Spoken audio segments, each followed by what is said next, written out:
originally I was meant to be with you all in person at this symposium on pharmacology, the history of psychedelics and countercultural activities, the way that the media actually try and distort and oppress the more radical thinkers and experimenters of each kind.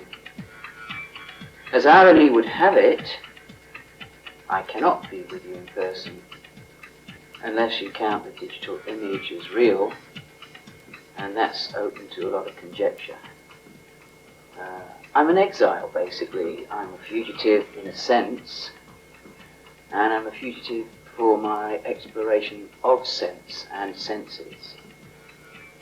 As I recall, before I left Great Britain in November 1991, some of the topics that were going to be discussed at this symposium were such things as the way the mass media have treated PHARMAKON, psychedelic drugs, consciousness expansion since the 50s and 60s till the present day, the way that the management company, as I tend to call all governments now, or government, M-E-A-N-T, management, the idea that in fact all that's left now is no longer a political system, but a system of managing, of getting by, and of managing and controlling and directing all of you and ourselves, and those selves include our concept of ourself, S-E-L-F. These words are important, and breaking them down is important, because basically we're talking about disorder, disorderly conduct, basically, of which I hope to be an ongoing, continual protagonist and explorer. The main intention of appearing with you in this form is as a gesture, basically, and a connection, and also as a demonstration of what, in a sense, is our major weapon. So what we're now dealing with over here with people we've been networking, over here being somewhere else on this very large globe, somewhere a lot larger than the little pimple of politics called Great Britain, somewhere full of trees, what can I say? And what we're basically trying to deal with now is where you go from the point of the psychedelic community, what happens next. And so what we're really talking about is evolution, the possibility that it exists, and if so, the way it can be facilitated. Next year is the 50th anniversary of Albert Hofmann's bicycle ride in Switzerland. I think it's April 16th, and there will be a celebration and a memorial service, in a sense, where people will ride bicycles along the same route and probably imbibe illegal chemicals and recreate en masse the revolutionary moment that happened after the research into ergotamine. 50 years, it's not much really. Hardly less than communism lasted, or a lot of different cults of this century have lasted. Probably a little less than capitalism will last, just because they've got the biggest guns. But we have to sit back and address the question of what happened those 50 years ago, and is it relevant in any way whatsoever? And my answer to that obviously would be yes, it is. It's relevant enough for people like Dr. Timothy Leary to be, as of now, still banned from Great Britain. And now, of course, by devious means, the new system of banning myself as well. It's quite weird being in this position, this situation, trying to explain things and be spontaneous with you when, of course, this is a contrived situation, a contrived medium. But here we are, together at last. Psychedelics, 50 years. To me, one of the big keys, the big points that should be made about this is that throughout human history, from the times of the cavemen in the caves and the beginning of the concept of the keepers of the magic knowledge, the secret knowledge, and the namers of the names, there's always been some form of basic hierarchical system: the chief, the priest, the chief, the shaman, the goddess, so on. And there were the assigned and trained keepers of the secret knowledge normally being that received through revelation and illumination by seers. Now all those three words refer to light: illumination, revelation, visionary, seer. So what we're talking about is what people see and what is contained within light. It's not a verbal language, it's an image language. It's a language of light, of lasers, and now in this time, digital language. So nice to speak to you like this. It's very relaxing. So in those ancient days, people would find different ways to be intoxicated. And they would find different plants and different organic substances which would take them out of themselves into mystical realms, different paths of enlightenment, which of course is a word, en-light. En-meant means literally in light is meant. To be in light is what is meant for us as humane beings. And the E on humane I put there for the word evolution. So we return to the concept of light and evolution many times.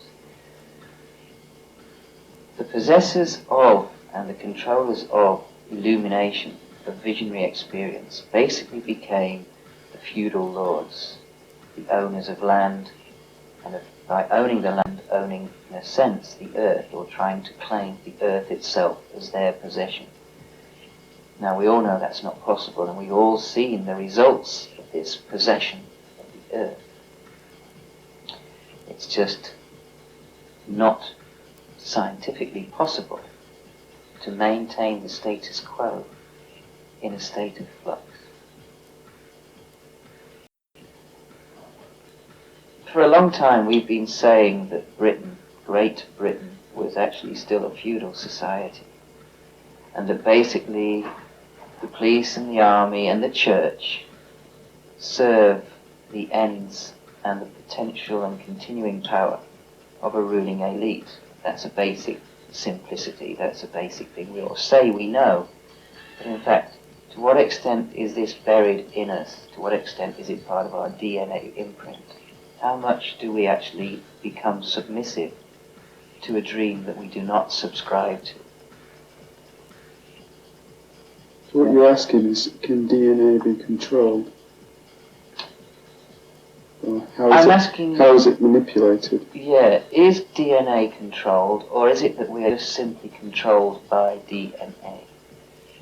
If we are controlled by DNA, by all the cultural memes which go with it, the imprints, the ways that we're trained to behave, think, respond, if we actually are controlled by that, then the key to evolution and change, the key to disintegrating this management company in order to rebuild a global community, is to access the language of DNA and thereby travel back and forth in order to facilitate changes in ourselves, to re-mind ourselves, to take this mind we inherit and build it according to our own parameters. Now, just as people assume that something like a computer game or digital information and virtual reality are ways of liberating ourselves, when in fact they are not. And they are not because the programmer is the one who decides the limits. Their imagination then needs their idea and concept of exploration is where each virtual reality program will end. In the same way, there is a program in DNA which also has its limits, and which also has been gradually imprinted by thousands of years of social control, of management. Both these systems have to be shattered. All systems have to be fragmented and shattered, disordered, as I said, in order for us to have any chance of becoming ourselves or disintegrating into something more incredible, an evolutionary step. That's what we're aiming for. That's what I believe we're aiming for. Nothing less will do. The visionary experience. The moment, the moment when we no longer exist as ourselves and become what people call light. So, what I'm saying is that even with psychedelic drugs, you are limited by the internal programming, the imprints, the conditioning, call it what you will, the DNA, and the environment. That means to me that psychoactive enhancers, psychedelic experiences are not in any way apolitical, because when you drop this chemical bomb into your neurology, your neurosystem, you are triggering, accessing, and disassembling, you are cutting up all your previous inherited perceptions of what we sadly call reality. That is a political act, make no mistake. And if you need evidence that it's political, think about the first wave of the psychedelic revolution or evolution, when communes, gay rights, all kinds of social and political and artistic and musical and graphic and commercial developments took place. This was no accident. This was actually inevitable. And it was these spin-off manifestations which were the real threat to the management company. If you'll go along with me for a minute and accept that this is a political as well as a personal evolutionary arena, I'll try and explain why I feel, with my experience, that it is so important to continue and to expand upon this path. When the people who own the land and the resources and the capital suddenly discovered that their lackeys in the ordered churches and their slave priests and priestesses of pseudo-illumination were being undermined, they legislated. Why? Because for the first time in humane history, millions of humane beings had had access to that mystical experience, to the visionary bank. This has never happened before. It has always been something kept for the elite. It was never democratized. No one knows the results. No one knows the implications, good or bad. But it's out of Pandora's box. It's out of the rites of Eleusis. It's out of the Catholic Communion. It's out of the Mormon church marriage ceremony with the naked girls being anointed by the elders. It's out of all those safe, ordered, controlled spaces, and it's on the streets. Everyone suddenly has a shamanic experience for a couple of dollars or £1.50, for better or worse, prepared or not. That's what's happening. It's like putting an electric shock through the community of unknown proportions with unknown results.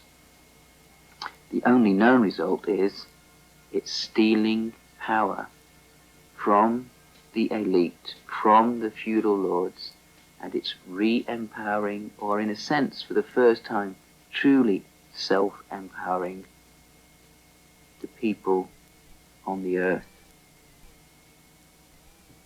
Let me just make one thing clear personally, which is I'm not saying this is either good or bad. I'm not making a judgment. I'm stating an observation, my own personal subjective observation.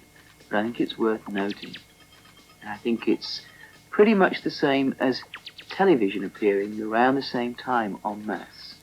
If television was a drug like thalidomide, it would have been carefully tested and checked and regulated by, what do you have in England now? I don't know, the health service or someone here. They have the FDA. See, I can't even remember my own home country, thank goodness. But television arrives. No one still to this day has really done checks on its physiological and neurological impact. And no one is really saying very much about its cultural impact. But it was let loose, and the basic intention of the management companies is to have everybody watching television. We have to wonder why. To some extent, it may be that there are two languages of light at the moment.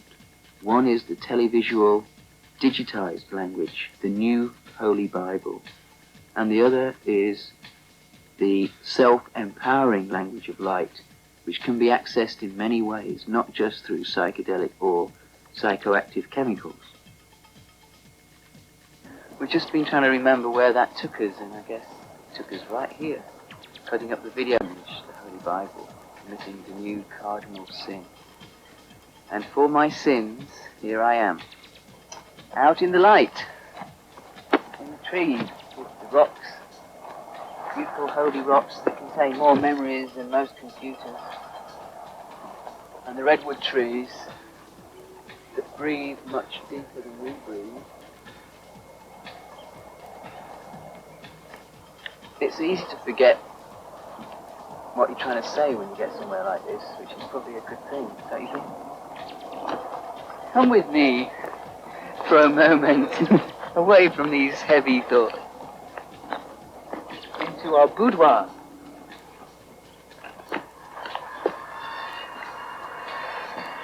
Isn't this great? And of course, you can hear the sound of the management company over there, chopping it down, destroying it all for us.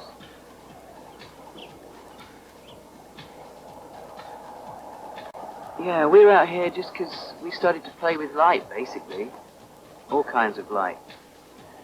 And I even wrote down, strangely enough, a biblical quote just the other night in one of my notebooks. And Jesus said, "I am the light and the way." And I just thought, that's interesting. And the way is evolution, boring or not. That's the way. I'm going to run up there. I've got to be a note. Evolutionary tools, I guess, has to be the next topic. Cutting up the post-Burroughs, post-Brion Gysin, post-Dadaist, post-computer, post-scissors technology. Basically, as far as I see it, the technique of cutting up is one of the most important survival tools that we as a race, as a species, can make good use of in order to manifest a future we feel more comfortable with. If you imagine in very ancient times, somebody would see fire in a tree from lightning, and they would go out with some of this wood, this tinder, and they would collect the fire, take it back to their own chosen tribe, their natural tribe, and they would share the knowledge of how to keep and preserve this fire, and the fire itself would improve their lot and would move them forwards, evolution, make them get more skills, more safety, more security. That fire itself was in a sense one of the first tools for survival. If you jump ahead now into the 20th century, we have new mediums of power that we've named. Basically they're called the computer or digital information, and also the televisual video image. They're all made from forms of light, or they can be accessed by laser light.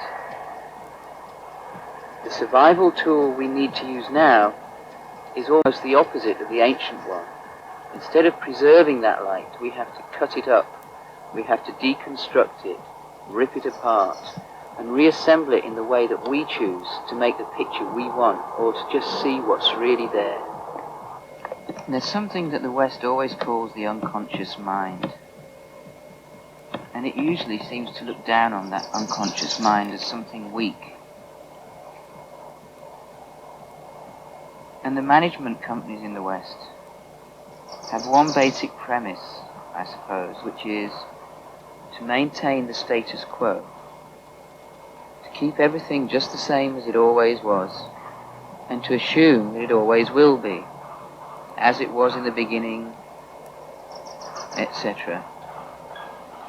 But of course, modern science states that everything is chaos, everything is always changing, nothing remains the same, even for a nanosecond. Ancient traditions, so-called primitive or uncivilized or third world traditions, have always known as a commonplace fact that nothing is the same, that everything changes, that only one or two things appear to be universal. One of those things is light, is fire. When we first discovered that we were displaced people at the beginning of this year, we were in Nepal, in Kathmandu. We were very lucky to meet the Agori Baba, the sadhu of Shiva, whose basic doctrine is the path of no distinction, that to eat human feces and then eat beautifully cooked chicken goes the same, that to smell the burning ghats, the fires of death outside his chamber, is the same as to smell a beautiful flower or to be out here like this. And inside his small dark chamber there's a fire. It's called the fire of Shiva, and it's been burning for over 1,000 years. No one can remember any longer than that. It's never been allowed to be extinguished. And in the chamber as well are many objects brought to the Baba sometimes by worshippers. Just various things, small objects, bones, skulls, Western trinkets. And whilst we were with him, he would be scooping bits of the white ash from the fire, 1,000-year-old fire. He would apply it to our foreheads like this. And he gave me his ring that he'd worn for 25 years and said, "Everything I get given, I give away again." But all the time we were there, he would be doing different positions of asana, and he would be touching, moving, rearranging things, controlling the space, and during that time controlling it and altering it at random. He was also manipulating our consciousness in very subtle ways, invigorating us and protecting us, and analysing what kind of people we might be. We didn't have to explain ourselves or who we were or justify ourselves. We could just sit there with unspoken connections, connections that we would once have called unconscious connections. The same ones you get from a dolphin if you have a good experience in that way. In the same way, you'll be sitting in your rooms, in your environments, your chambers, and one thing that I often used to say before I left Britain was, first change your own bedroom, change your own space. If you do that, then the spaces around it will automatically change too. there will be a resonance, an alteration. Everything you do is part of that chaotic state of flux, that movement. Time is moving in every direction, and so are we. And that's our great weapon.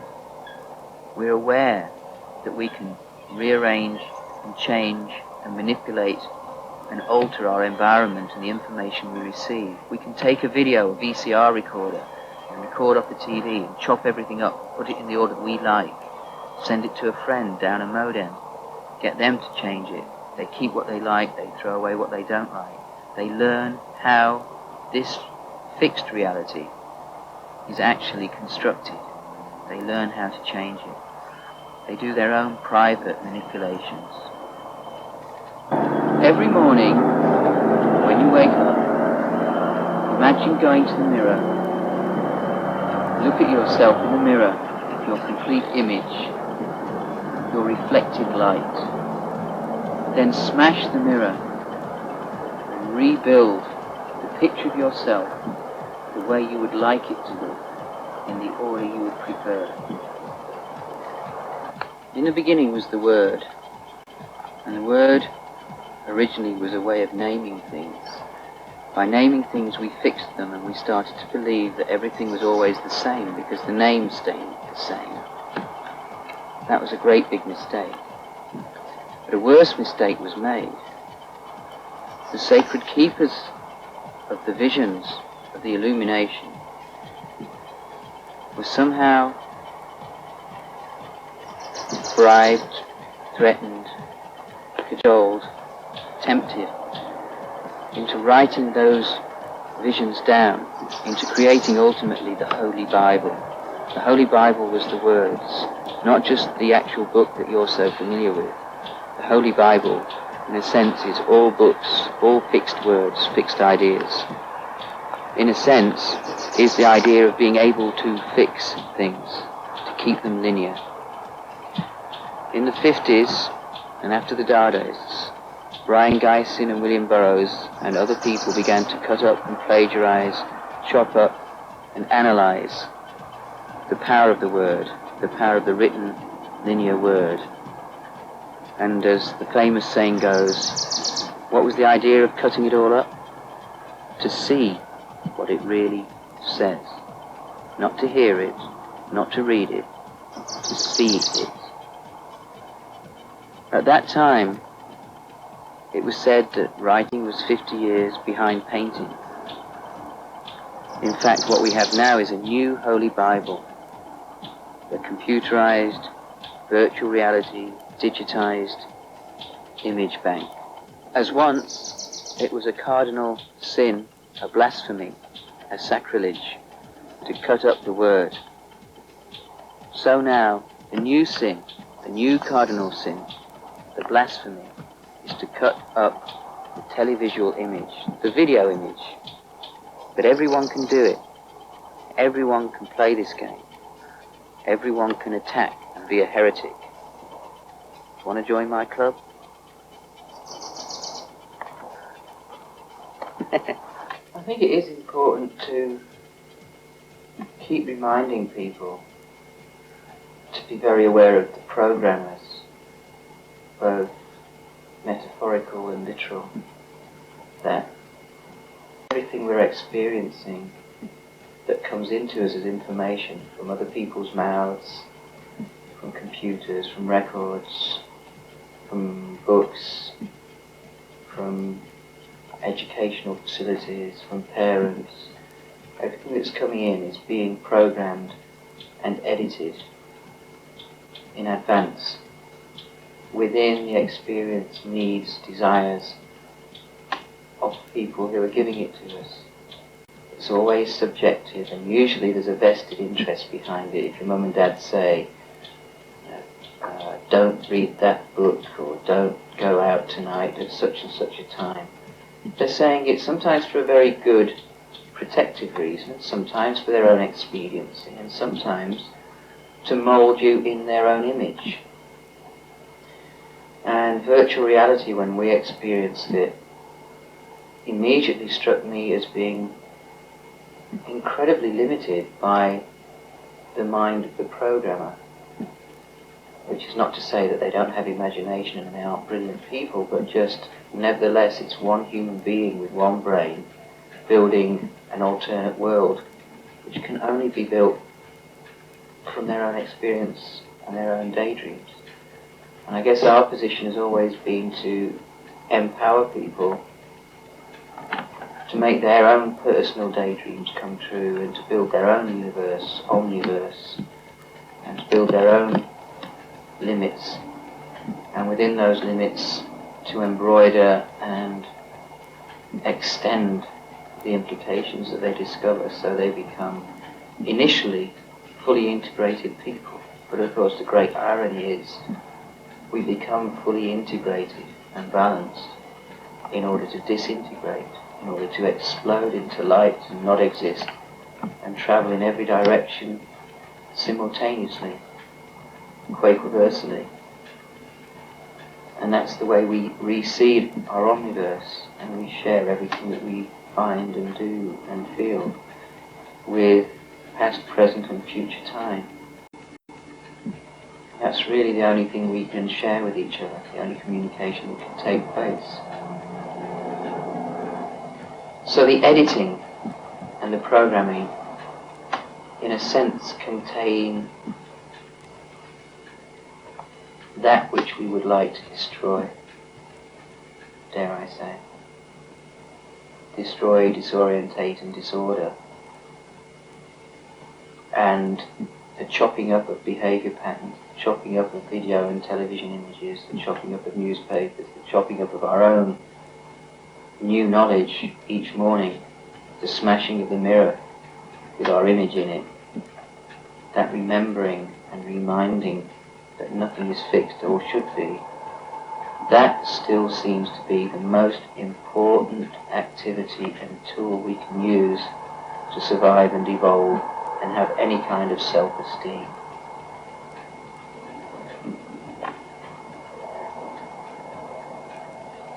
There's nothing wrong with self-esteem after all. Of course, what gets stolen from us first by the authorities, the management companies, self-esteem. You can't look after yourself, we must. You don't know best, we do. You don't want that because we say it's not good for you. You want to be ill, don't you? You want to feel scared, don't you? You want to be in fear and submissive and terrified and angry and paranoid and hating everybody and jealous. That's much better for you, isn't it? There, poor little child. Bollocks. The only reason they get away with it is they've got big guns, and basically behind everything they say and everything they accept is the threat. That's all it is, just a threat. Nothing more, nothing less. Bullying. Straightforward, unadulterated, violent bullying. Well, what's the worst they can do to anybody? Hurt them or kill them, and it doesn't stop the message. The messages go on, always have done. And the great thing now is that science is actually agreeing with mysticism.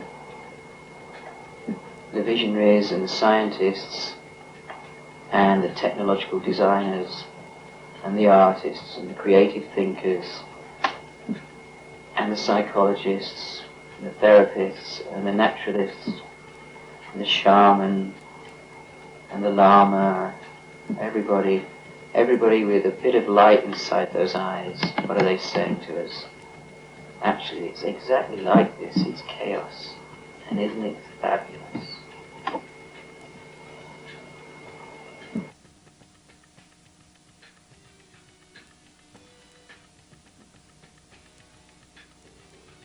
Don't underestimate the power of play. Play around, play for time, play with everything you get access to. Mess it up, break it, rebuild it. Tell everybody else you don't know what the hell you are doing. It seems that we've come to a point where there's two strains, at least two basic Western breeds of humane and human being. The mechanical, technological, feudal lord management company, whose basic actions are rearguard actions, actions designed to bolster up, repair, and preserve the apparent physical gains and control gains that they've made to keep the world as it is,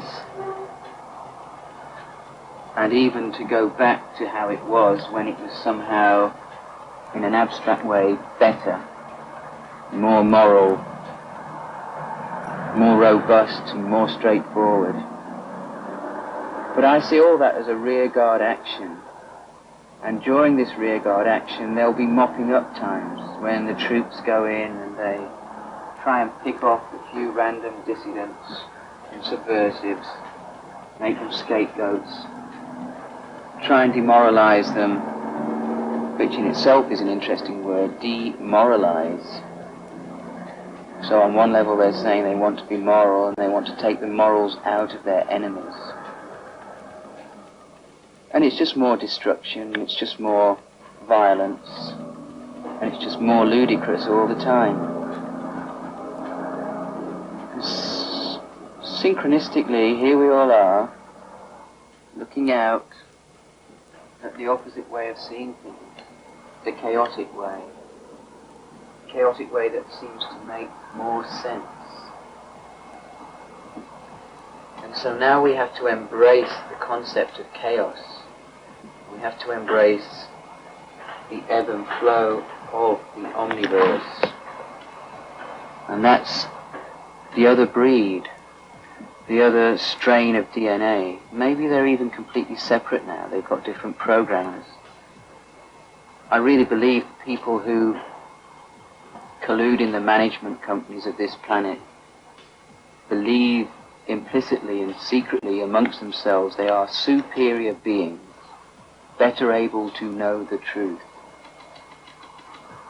with a God-given right to rule and a God-given right to abuse and destroy those who disagree. I guess we're from the line of the women healers, the 9 million who were burned in the burning times, and the shaman, and the knowing religions and belief systems, from the indigenous people of each land who have been systematically destroyed and abused, and even given intoxicants they can't deal with, like alcohol, to debilitate them.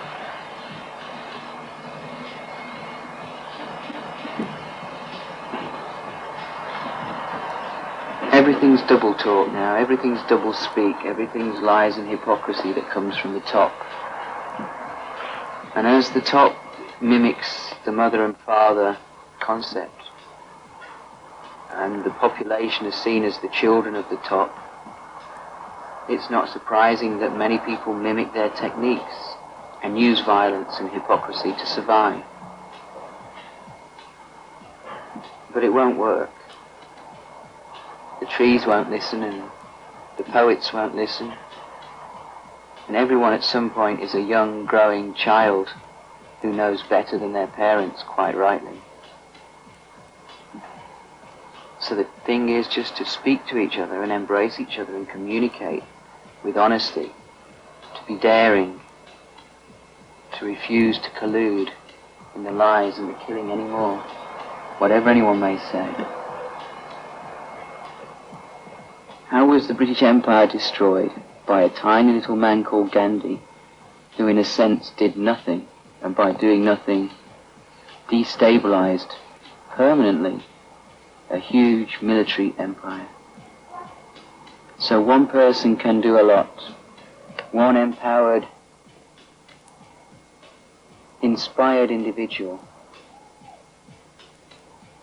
can change everything for many others.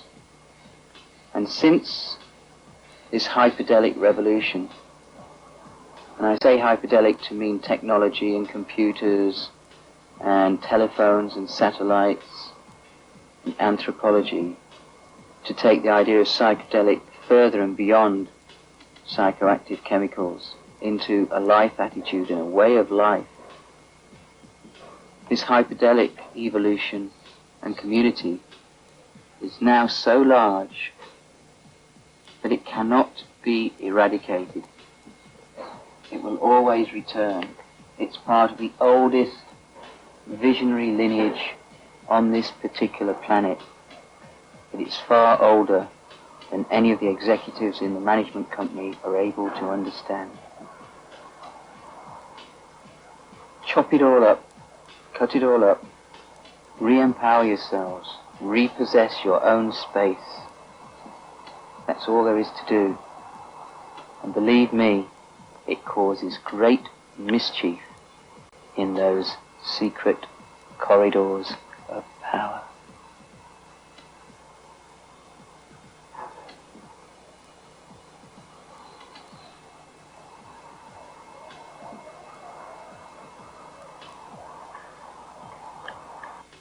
This postcard from Exile was brought to you by the Transmedia Foundation.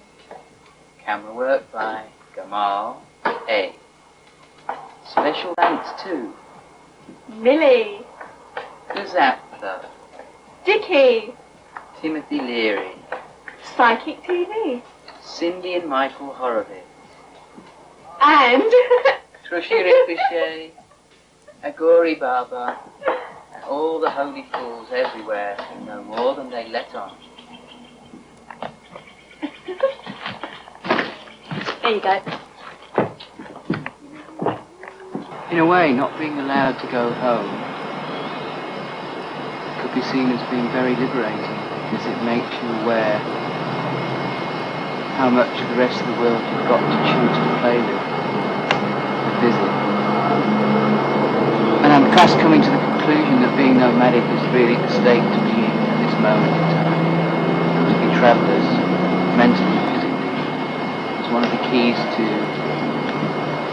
evolution.